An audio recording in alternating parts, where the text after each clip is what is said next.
শোনো, আমি মাঠে যাচ্ছি। তো যাও। রান্না হয়ে গেলে ভাতটা তুমি মাঠে দিয়েছো।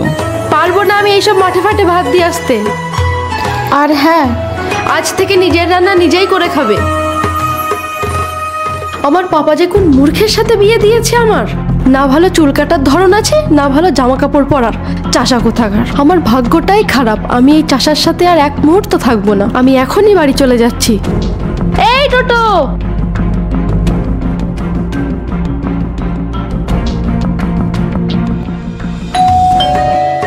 জামাই এসো এসো বসো।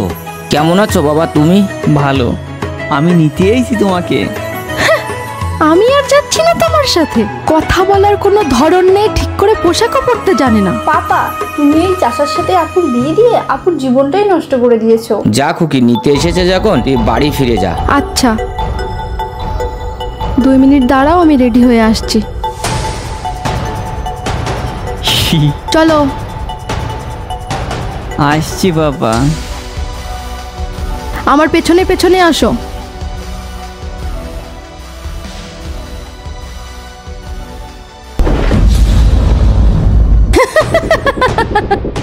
হ্যালো, আজ আমি আর আমার স্বামী ফলিয়ার মাঠ দিয়ে যাব। আমার স্বামীকে ওখানেই ধরে শেষ করে দেবে। এটাই আমার স্বামী, খালাস করে দাও।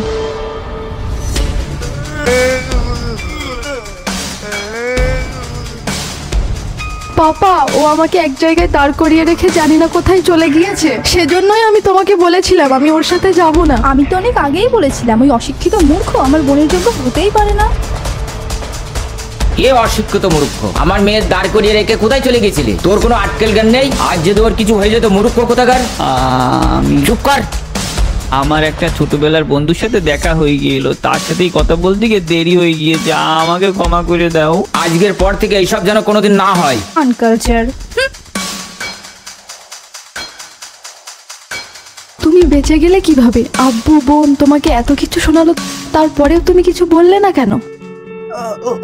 ভাই, ইনি মনে হচ্ছে কিছু বলতে চাই। বল, কি বলতে চাস তুই? ভাই, এই নাও কিছু টাকা, আর এই নাও শোনাচ্ছেন। আমাকে মেরো না ভাই। টাকা আবার শোনাচ্ছেন? যা, ছেড়ে দিলাম তোকে। আমি যদি তোমার আব্বুকে সব সত্যি কথা বলে দিতাম, তাহলে ওরা তোমাকে অনেক অপমান করতো, অনেক কথা শোনাতো। আমি যতদিন বেঁচে থাকবো তোমাকে কখনো কারোর সামনে অপমানিত হতে দেব না। আমি অশিক্ষিত, মূর্খ, আমার দেখতেও ভালো না, কিন্তু আমি তোমাকে অনেক ভালোবাসি।